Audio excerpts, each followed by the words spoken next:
Oppitunti 1. Häiriöitä kotoa. Minulla on ollut viime aikoina hieman kotiikävä ja etsin tapoja häiritä itseäni. Se kuulostaa kovalta. Mutta mielestäni nautinnollisten toimintojen löytäminen voisi auttaa keventämään mielialaa. Täsmälleen. Olen miettinyt uuden harrastuksen aloittamista, ehkä jotain luovaa.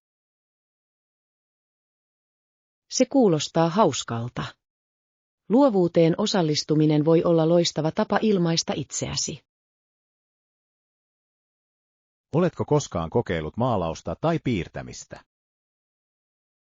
Kyllä, se on mielestäni rentouttavaa, ja sen avulla voin paeta mielikuvitukseeni hetkeksi. Haluaisin kokeilla sitä. Se voisi auttaa kääntämään huomioni pois kodista. Ehdottomasti. Lisäksi on palkitsevaa nähdä edistymisesi ajan myötä. Mitä tarvikkeita tarvitsen aloittaakseni? Oppitunti 2. Puutarhan hoitoideoita. Olen ajatellut perustaa parvekkeelleni puutarhan, jotta se olisi kutsuvampi. Se on hieno idea. Parvekepuutarha voi tuoda tilaan niin paljon elämää ja väriä. Millaiset kasvit mielestäsi viihtyisi pienellä parvekkeella? Yrtit ovat loistava valinta. Ne ovat helppohoitoisia ja hyödyllisiä ruoanlaitossa. Rakastan sitä ideaa. Tuoreet yrtit lisäisivät ehdottomasti kulinaarisia seikkailujani. Lisäksi kukat voivat piristää aluetta ja houkutella pölyttäjiä, mikä on ihanaa. Totta. Olen nähnyt kauniita kukkivia kasveja, jotka näyttäisivät hyvältä ruukuissa. Täsmälleen. Varmista vain, että he saavat tarpeeksi auringonvaloa ja vettä säännöllisesti.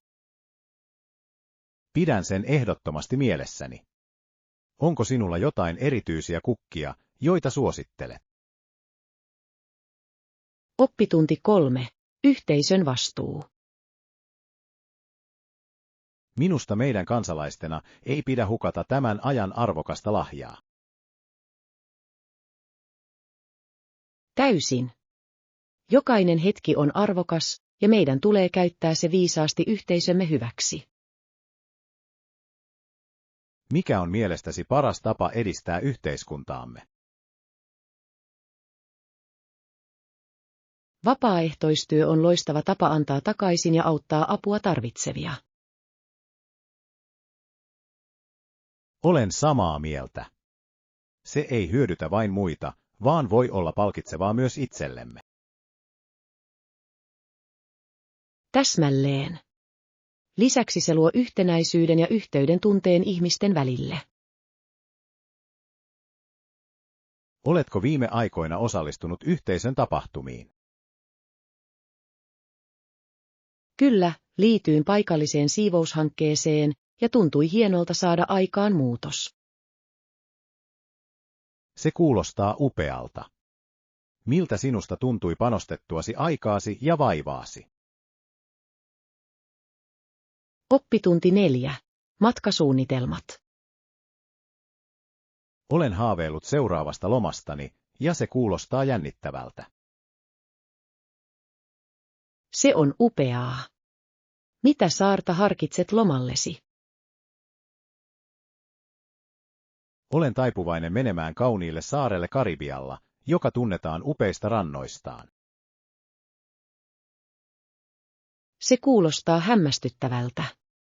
Kristallinkirkkaiden vesien ja valkoisen hiekan täytyy olla niin kutsuvia. Täsmälleen. Voin jo kuvitella itseni rentoutumassa auringon alla ja nauttimassa maisemista. Oletko suunnitellut jotain aktiviteetteja matkallesi tai vain rentoutumista rannalla? Haluaisin kokeilla vesiurheilulajeja, kuten snorklausta tai melontaa, tutkiakseni meren elämää. Se on upea idea. Vedenalaisen maailman kokeminen voi olla niin innostavaa. Varmasti. Onko sinulla suosikkisaaria, joilla olet käynyt ja joita suosittelisit? Oppitunti 5. Elefanttien kohtaaminen. Eräänä päivänä olin eläintarhassa ja näin norsun, joka kiinnitti huomioni. Ai oikeesti. Mitä tapahtui, kun näit sen? Hän katsoi meitä, sitten nosti runkonsa ja antoi kovan äänen, joka sai meidät hyppäämään. Oli varmaan aikamoinen yllätys. Norsuilla on niin voimakkaat äänet. Kyllä, se oli hämmästyttävää kuulla. En tiennyt, että he voivat olla niin äänekkäitä. He kommunikoivat kiehtovalla tavalla, eikö niin? Miltä sinusta tuntui sillä hetkellä? Tunsin sekoituksen jännitystä ja pientä pelkoa, mutta enimmäkseen kunnioitusta hänen kokoaan kohtaan. Voin kuvitella. On täytynyt olla ikimuistoinen, kun olit niin lähellä tällaista majesteettista olentoa. Se oli ehdottomasti. Muistan sen hetken pitkään. Oppitunti 6. Täydellisen lemmikkipedin löytäminen. Hei! Etsin uutta lemmikkisänkyä koiralleni, mutta se tuntuu ylivoimaiselta, kun siellä on niin monia valintoja. Oi, ymmärrän täysin. Millaisen sängyn toivot löytäväsi? Onko se pienelle vai isommalle koiralle? Koirani on keskikokoinen kultainen noutaja, joten tarvitsen jotain, joka tarjoaa tarpeeksi tilaa ja mukavuutta, jotta hän voi käpertyä. Se kuulostaa ihanalta. Oletko miettinyt materiaaleja? Jotkut sängyt on pedattu muistivahdolla, mikä voi olla todella mukava lemmikkieläimille. Kyllä, olen kuullut muistivahdosta. Se kuulostaa hyvältä vaihtoehdolta, varsinkin hänen nivelilleen. Entä pestävät päälliset? Ehdottomasti pakko. Etsi sänkyjä, joissa on irrotettavat ja konepestävät päälliset. Se tekee puhdistamisesta niin paljon helpompaa. Se on hyvä pointti. Haluan myös varmistaa, että se sopii hyvin olohuoneeseeni näyttämättä huonolta. Onko vinkkejä tyyliin? Varmasti. Haluat ehkä valita sängyn, joka täydentää nykyistä sisustustasi, ehkä neutraaleilla väreillä tai hauskoilla kuvioilla, jotka sopivat tilaan. Se on hieno idea. Haluan myös sängyn, joka on kestävä, koska hänellä on tapana pureskella asioita, kun hän on tylsistynyt. Oppitunti 7. Neutraali konfliktissa. Luin äskettäin siitä, kuinka Lääkärit ilman rajoja järjestö toimii katastrofialueella säilyttäen puolueettomuutensa konflikteissa. Se on kiehtovaa. On vaikuttavaa, kuinka he keskittyvät yksinomaan sairaanhoidon tarjoamiseen poliittisesta tilanteesta riippumatta. Täsmälleen. He todella korostavat, että heidän tehtävänsä on auttaa apua tarvitsevia ilman, että he asettuvat puoleen. Miten luulet heidän hoitavan sen? Uskon, että heidän henkilöstönsä vaatii paljon huolellista suunnittelua ja koulutusta pysyäkseen puolueettomina näin kuumissa ympäristöissä. On oltava haastavaa navigoida eri kulttuurien monimutkaisissa ja poliittisissa jännitteissä samalla kun apua tarjotaan. Täysin. Heillä on oltava vahvat pöytäkirjat sen varmistamiseksi, että kaikki toimet ovat sopusoinnussa heidän humanitaaristen periaatteidensa kanssa. Eikä kyse ole vain sairaanhoidosta, heidän on myös otettava huomioon joukkueensa turvallisuus, eikö niin? Kyllä, turvallisuus on tärkeää. Heidän on usein tehtävä vaikeita päätöksiä konfliktialueelle saapumisesta tai sieltä poistumisesta tilanteen perusteella. On uskomatonta, kuinka heidän sitoutumisensa puolueettomuuteen voi joskus saattaa heidät vaaraan. He vaarantavat niin paljon muiden puolesta. Oppitunti 8. Merimusiikki. Olen kuullut, että merenkulkualueiden ihmisillä on ainutlaatuinen musiikkityyli, joka heijastelee heidän kulttuuriaan. Kyllä, se on aika mielenkiintoista. Musiikki sisältää usein elementtejä kansanperinteistä ja tarinankerronnasta, vai mitä? Ehdottomasti. Rakastan sitä, kuinka musiikki voi välittää tarinoita ja tunteita paikalliselta yhteisöltä. Oletko kuunnellut merenkulkuyhtyeitä? Minulla on. Jotkut niistä yhdistävät perinteisiä soittimia moderneihin ääniin ja luovat elävän sekoituksen, joka on todella kiehtova. Se kuulostaa hämmästyttävältä. Ihmettelen, kuinka ympäristö vaikuttaa heidän musiikkityyliinsä. Merellä sekä kalastuksen ja purjehduksen elämäntavoilla on valtava rooli, ja se inspiroi monia lauluja elämästä veden päällä. Sen täytyy herättää voimakas nostalgia niille, jotka kasvoivat näiden rantojen ympärillä. Täysin. Voit kuulla intohimon ja ylpeyden heidän äänissään, kun he laulavat perinnöstään. Haluaisin joskus osallistua merimusiikkifestivaaleille, vaikuttaa niin hauskalta kokemukselta. Oppitunti 9. Mukavat kengät. Olen pyrkinyt löytämään täydellisen kenkäparin, jotka ovat sekä mukavia että tyylikkäitä jokapäiväiseen käyttöön. Se on hieno tavoite. Mukavuus on välttämätöntä, varsinkin jos olet jaloillasi pitkiä aikoja. Mitä tyylejä sinulla on mielessä? Harkitsen tennareita tai ehkä joitain rentoja housuja, mutta haluan varmistaa, että ne tukevat hyvin. Tennarit ovat varma valinta. Etsi sellaisia, joissa on pehmuste ja kaarituki, jalkasi kiittävät sinua pitkän päivän jälkeen. Se on hyvä pointti. Haluan myös jotain monipuolista, jota voin käyttää eri asujen kanssa. Täysin. Neutraalit värit, kuten musta tai harmaa, sopivat eri tyyleihin, mikä tekee niistä käytännöllisen lisän vaatekaappiisi. Olen myös kuullut hengittävistä materiaaleista valmistetuista kengistä. Onko niitä mielestäsi harkitsemisen arvoisia? Ehdottomasti. Hengittävät materiaalit voivat auttaa pitämään jalat viileinä ja kuivina, mikä on erityisen tärkeää lämpimällä säällä. Ymmärrän, kuinka sillä olisi suuri ero. Entä hintaluokka? Pitäisikö minun panostaa hieman enemmän laatuun?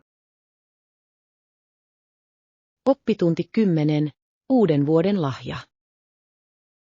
Olen todella iloinen, että isäni piti lahjastaan uuden vuoden päivänä. Tuntui ihanalta nähdä hänen reaktionsa. Se on upeaa. Mitä päädyit hänelle? Valitsin persoonallisen valokuvakehyksen, jossa on kuva meistä viime kesän perhematkalta. Kuulostaa niin harkitulta lahjalta. Etkö usko, että henkilökohtaiset kosketukset tekevät lahjoista aina erityisempiä? Täysin. Halusin, että hänellä olisi jotain merkityksellistä, jota hän voisi vaalia tulevina vuosina. Se on varmasti tuonut hänelle hienoja muistoja. Jakoiko hän tarinoita matkasta?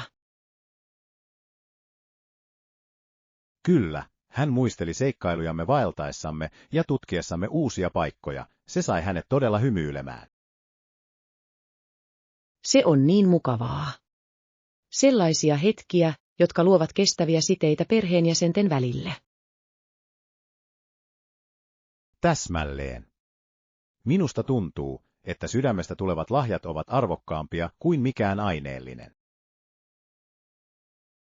Oppitunti 11. Normien ja arvojen yhdistäminen. On mielenkiintoista, kuinka amerikkalaiset normit ja arvot voidaan yhdistää niin tehokkaasti urheiluun kaupallisen voiton saamiseksi. Kyllä, se on aika kiehtovaa. Urheilu heijastelee usein yhteiskunnallisia arvoja, kuten ryhmätyötä, kilpailua ja sinnikkyyttä. Täsmälleen. Uskon, että siksi urheilu voi olla niin tehokas markkinointiväline. Ne herättävät vahvoja tunteita ja uskollisuutta. Ehdottomasti. Mainostajat voivat hyödyntää tätä intohimoa, jolloin heidän tuotteet kiinnostavat enemmän kuluttajia. Ihmettelen, miten tämä yhteys on kehittynyt vuosien varrella, erityisesti sosiaalisen median nousun myötä. Sosiaalinen media on muuttanut pelin täysin. Sen avulla fanit voivat olla yhteydessä suosikkiurheilijoihinsa ja brändeihinsä reaaliajassa.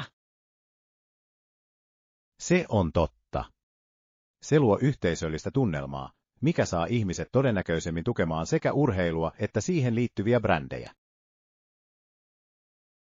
Ja vaikuttajilla on myös tässä iso rooli. He voivat vaikuttaa ostopäätöksiin suosituksillaan. Varmasti. On uskomatonta, kuinka yksittäisen urheilijan tuki voi edistää myyntiä ja lisätä brändin näkyvyyttä. Oppitunti 12.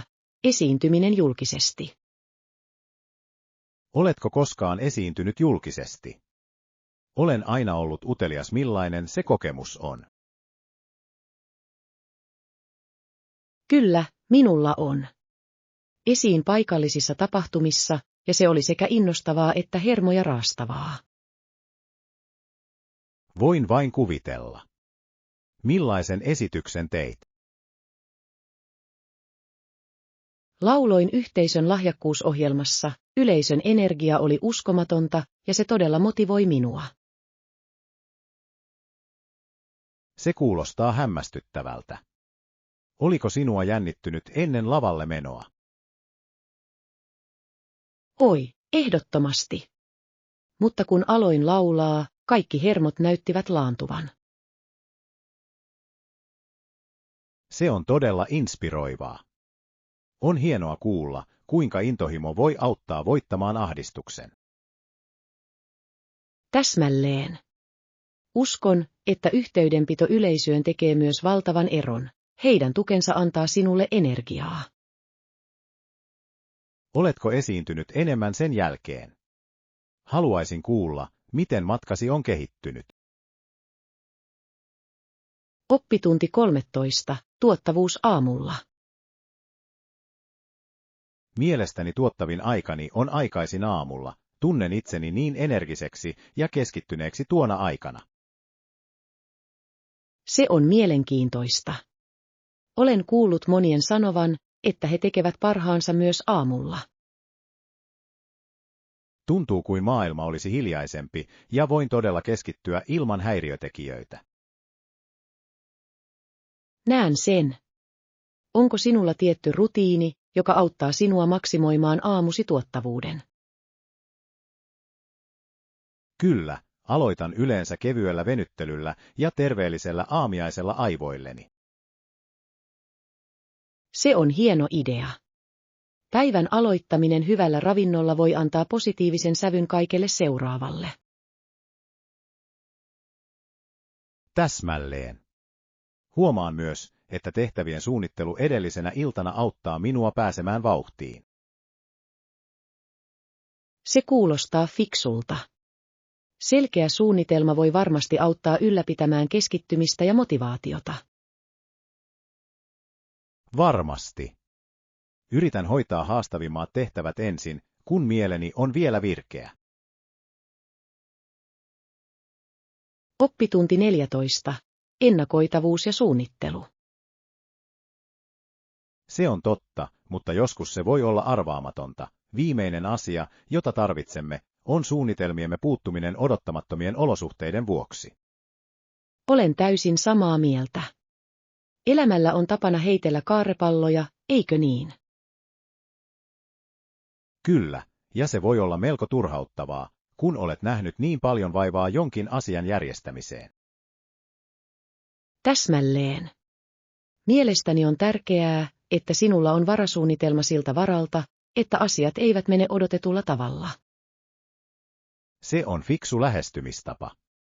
Joustavuus voi todella auttaa vähentämään stressiä, kun asiat muuttuvat odottamatta. Varmasti. Kyse on sopeutumisesta ja vaihtoehtoisten ratkaisujen löytämisestä haasteiden edessä. Ihailen ihmisiä, jotka voivat ajatella jaloillaan ja käsitellä arvaamattomuutta armollisesti. Minä myös. Se on arvokas taito, joka voi vaikuttaa valtavasti siihen, miten selviämme elämän yllätyksistä.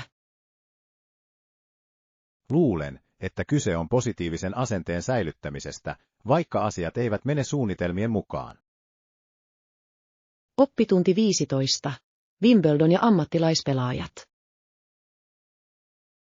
On mielenkiintoista, kuinka Wimbledon antoi ammattilaisten osallistua pian Kingin kiertueen alkamisen jälkeen. Se muutti tenniksen maisemaa.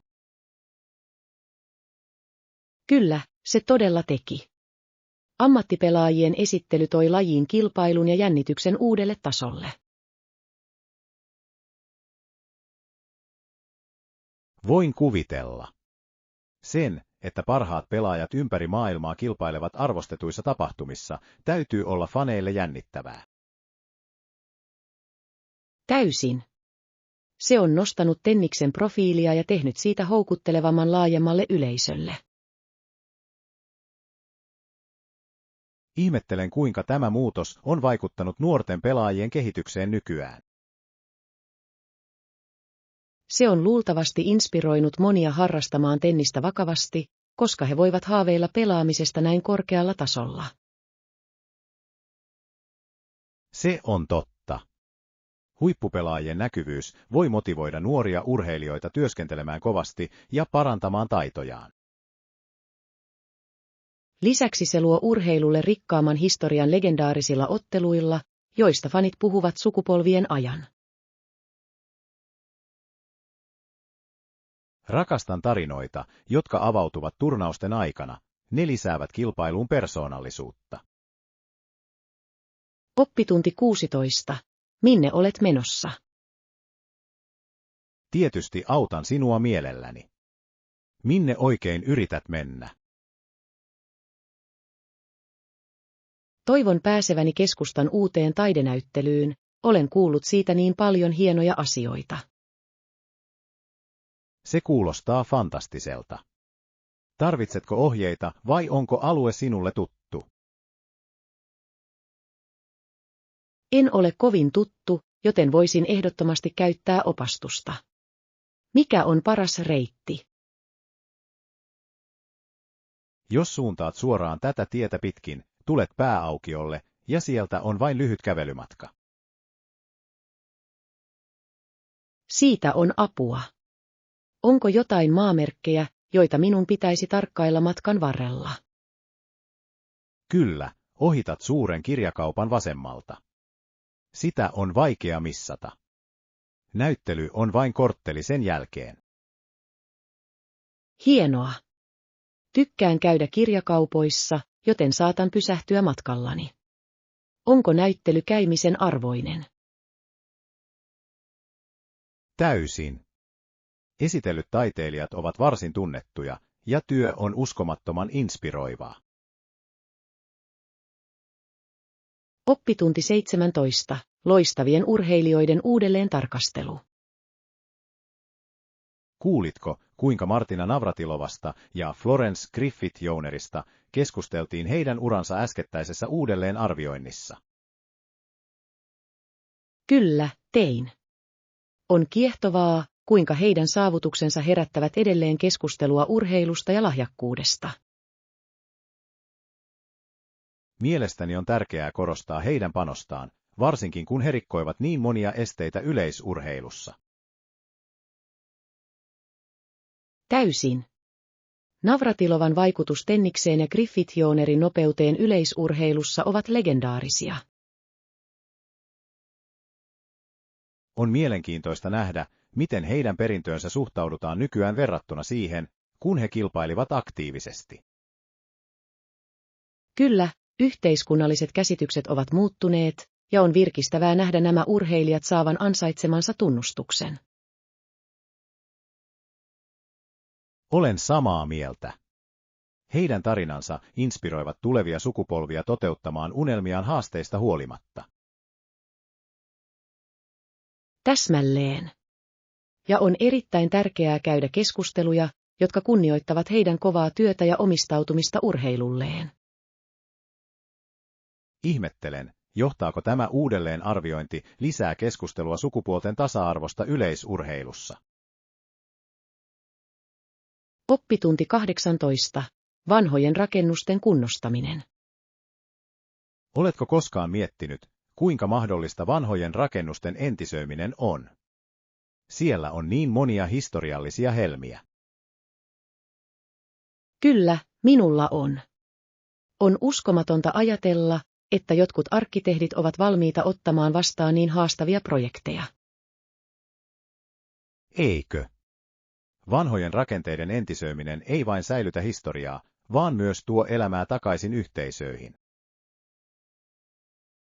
Täsmälleen. Se on kuin antaisi uuden elämän rakennuksille, jotka kertovat tarinoita menneisyydestä. Ihmettelen, millaisia haasteita arkkitehdit kohtaavat tehdessään töitä näiden restaurointiprojektien parissa. Niitä on monia rakenteellisen eheyden varmistamisesta alkuperäiseen suunnitteluun vastaavien materiaalien löytämiseen. Se kuulostaa monimutkaiselta, mutta on varmasti palkitsevaa nähdä lopputulos. Täysin. Jokaisella kunnostetulla rakennuksella on oma luonteensa, mikä lisää naapuruston viehätysvoimaa. Lisäksi se usein edistää paikallista taloutta houkuttelemalla turisteja ja uusia asukkaita. Oppitunti 19. Tekemistä. Tiedätkö, olen ymmärtänyt, että täällä on niin paljon tekemistä, varsinkin kun säät paranevat. Olen täysin samaa mieltä. On täydellinen aika hoitaa joitain näistä tehtävistä, kuten lakanoiden vaihtaminen ja siivoaminen.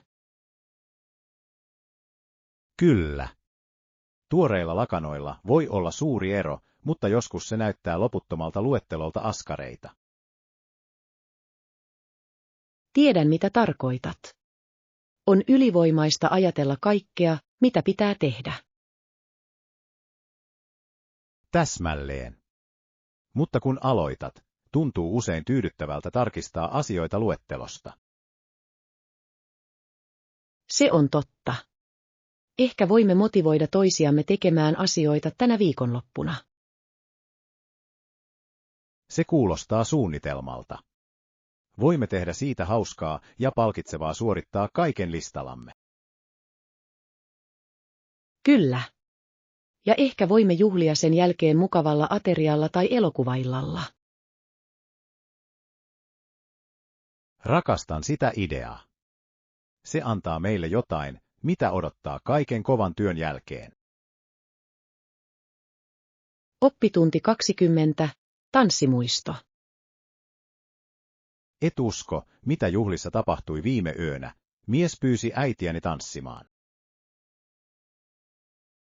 Todella. Se kuulostaa niin hauskalta hetkeltä.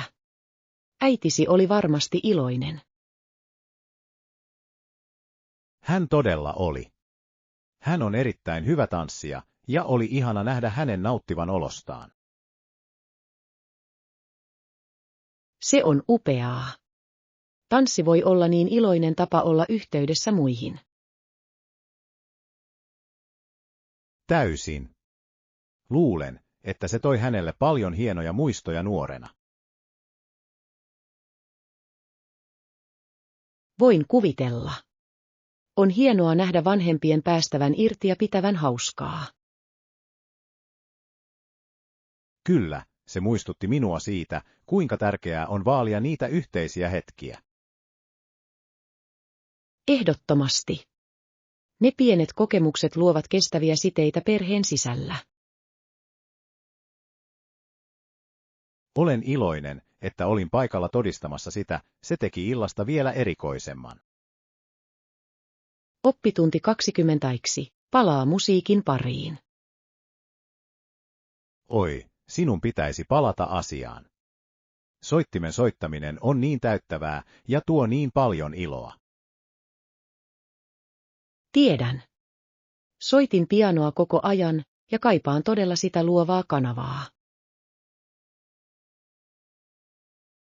Koskaan ei ole liian myöhäistä aloittaa uudelleen. Lyön vetoa, että poimit sen nopeasti ja nautit siitä yhtä paljon kuin ennen. Se on totta. Muistan, kuinka rauhoittavaa oli pelata ja kuinka se auttoi minua ilmaisemaan tunteitani. Täsmälleen. Musiikilla on tapa yhdistää meidät tunteisiimme ainutlaatuisella tavalla. Taidan aloittaa harjoittelemalla muutamia suosikkikappaleistani, se saattaa herättää motivaatiotani. Kuulostaa mahtavalta suunnitelmalta. Rakastamiesi kappaleiden soittaminen voi sytyttää intohimon musiikkiin uudelleen. Kyllä, ja ehkä voisin jopa liittyä paikalliseen ryhmään tai käydä kursseilla tavatakseni muita muusikoita. Se olisi upeaa. Yhteistyö muiden kanssa voi tehdä pelaamisesta entistä nautinnollisempaa. Oppitunti 22. Määräajat. Heidän poissaolonsa vuoksi emme pysty saamaan projektia valmiiksi ajoissa, mikä on huolestuttavaa. Tiedän. Se asettaa meille muille paljon painetta, jotta ryhdistäytyy ja noudatetaan määräaikojamme. Täsmälleen. Tarvitsemme kaikkien panoksen varmistaaksemme, että projekti on onnistunut ja täyttää standardimme. Se on turhauttavaa, koska olemme kaikki tehneet kovasti töitä, ja määräaikojen noudattamatta jättäminen voi vaikuttaa maineeseemme. Kyllä, ja on välttämätöntä kommunikoida tiimin kanssa mahdollisista viivästyksistä odotusten hallitsemiseksi. Olen samaa mieltä. Ehkä meidän pitäisi keskustella siitä, kuinka tehtävät jaetaan uudelleen, jotta pysymme raiteilla. Se on hyvä idea. Yhteistyö ratkaisun löytämiseksi auttaa meitä etenemään tehokkaasti. Lisäksi voimme rohkaista poissa olevia ottamaan kiinni, kun he palaavat joukkueeseen. Täysin. On tärkeää tukea toisiamme, etenkin haastavina aikoina. Oppitunti 23. Näkökulmien muuttaminen. Aihe ihmisistä, jotka harrastavat seksiä ennen avioliittoa, on tulossa avoimemmaksi, etkö usko?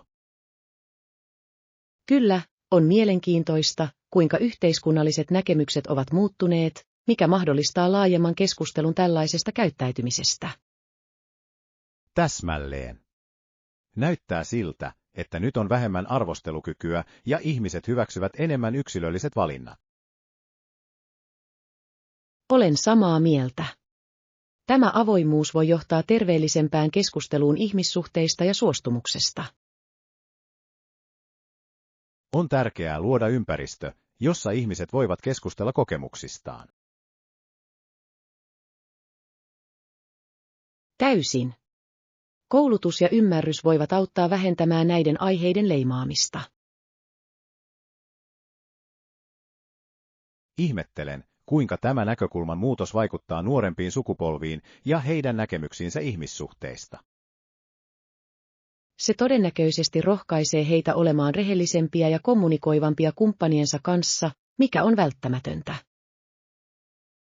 Kyllä. Avoimet keskustelut voivat johtaa terveempiin ihmissuhteisiin ja henkilökohtaisten arvojen parempaan ymmärtämiseen. Oppitunti 24. Maatalouden tuotantoon liittyvät ongelmat. On valitettavaa, kuinka paljon maataloustuotteita joskus jätetään mätänemään. Se on vakava ongelma paikoissa, kuten St. Catharines, Ontario. Kyllä, se todella on. On turhauttavaa nähdä niin paljon potentiaalista ruokaa hukkaan, kun apua tarvitsevia ihmisiä on. Täsmälleen. Mielestäni paremmat jakelujärjestelmät voisivat auttaa varmistamaan, että tuoretuotteet saavuttavat niitä tarvitsevat. Se on totta. Monet kauppiaat työskentelevät kovasti löytääkseen ratkaisuja, mutta se on monimutkainen ongelma. Ihmettelen, mitä erityisiä haasteita paikalliset kauppiaat kohtaavat saadakseen satonsa markkinoille. Logistiset ongelmat, kuten kuljetus tai varastointi, voivat vaikeuttaa kaiken myymistä ajoissa. Kyllä, ja kausivaihtelut voivat myös vaikuttaa tarjontaan ja kysyntään, jolloin ylimääräiset sadot jäävät myymättä. Se on vaikea kiertokulku, ja on välttämätöntä löytää innovatiivisia tapoja vähentää jätettä maataloussektorilla. Olen samaa mieltä. Yhteisöaloitteilla voisi olla merkittävä rooli näihin haasteisiin vastaamisessa. Oppitunti 25. Opetusassistentin tuki. Suurin osa kaikesta voi olla ylivoimaista, kun sinulla on opettaja-avustaja, jonka on oltava kanssasi koko ajan. Voin kuvitella. On varmasti haastavaa saada joku olemaan jatkuvasti läsnä yrittäessään oppia tai keskittyä.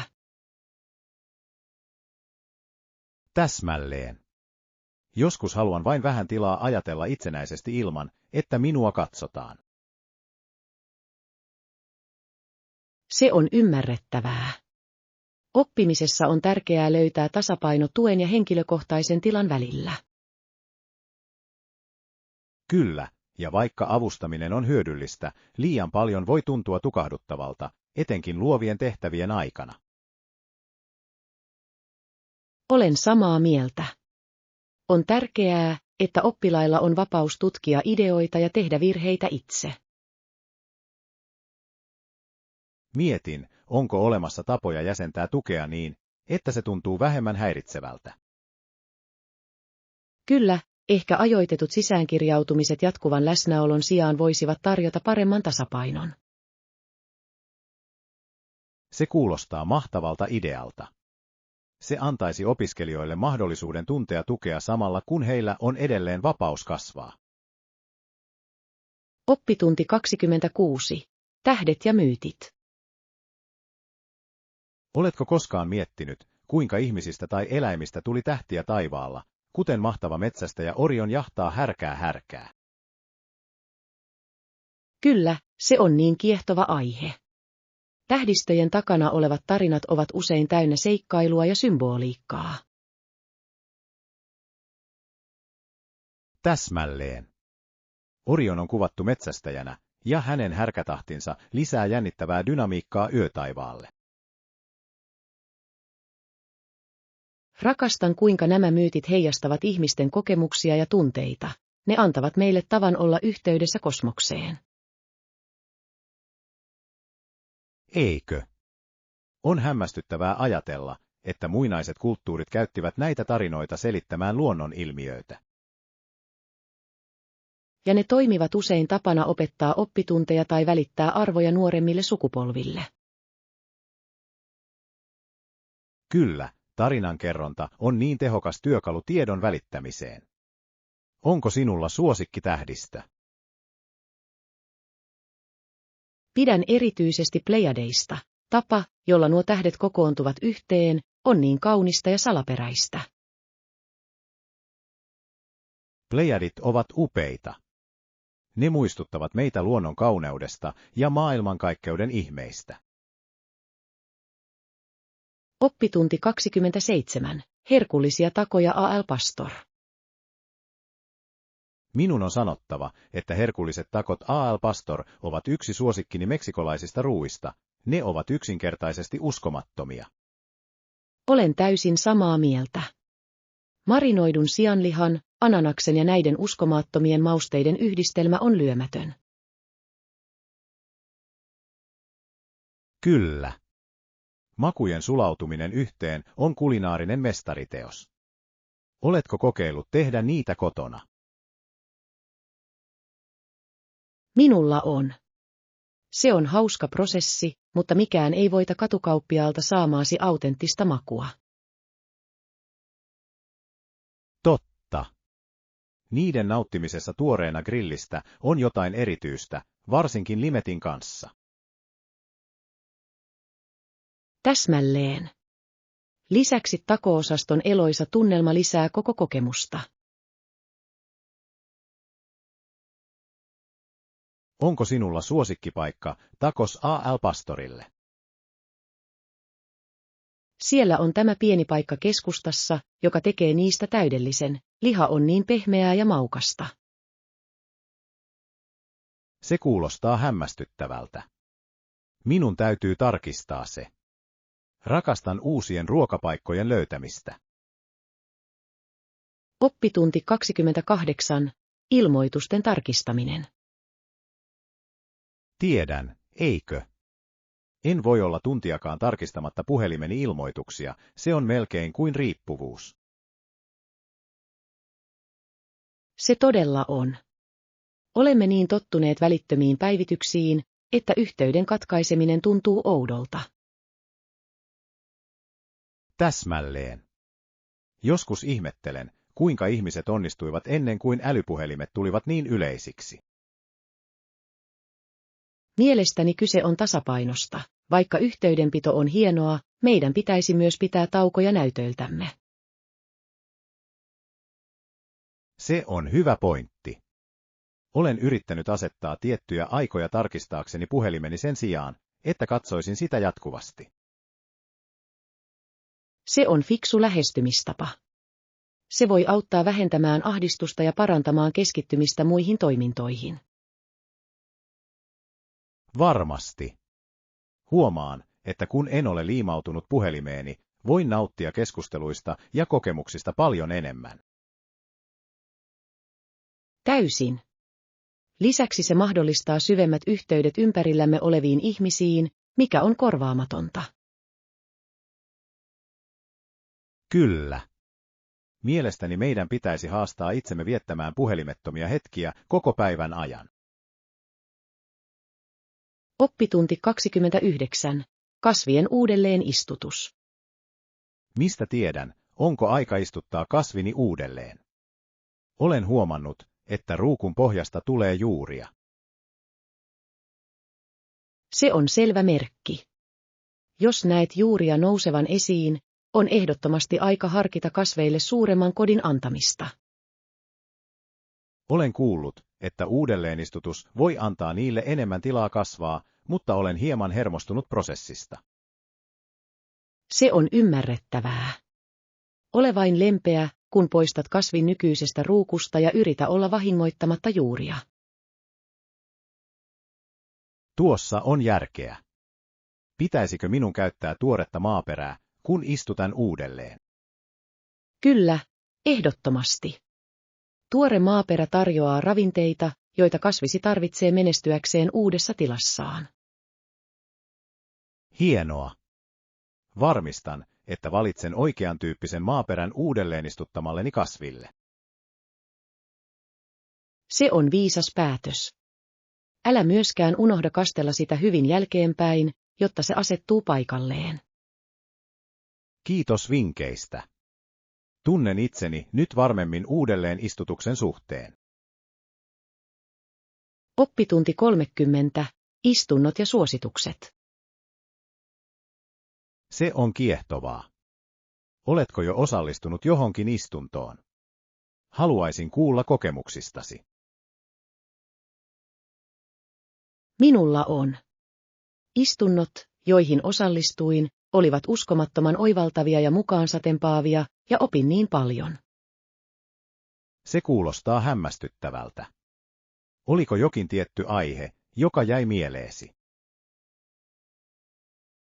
Kyllä, yksi istunto keskittyi innovatiivisiin opetusmenetelmiin, ja se avasi todella silmäni uusille mahdollisuuksille. Se on hienoa. Uskon, että eri tekniikoiden tutkiminen voi todella parantaa oppilaiden oppimiskokemusta. Täysin. Tein paljon muistiinpanoja enkä malta odottaa, että pääsen toteuttamaan joitain ideoita omassa käytännössäni. Haluaisin kuulla lisää siitä, mitä olet oppinut. Voisimmeko keskustella siitä kahvilla? Haluaisin sen. On aina mukavaa jakaa ideoita ja inspiroida toisiaan. Varmasti. Lisäksi olen kiinnostunut osallistumaan useammille istunnoille. Mitään suosituksia?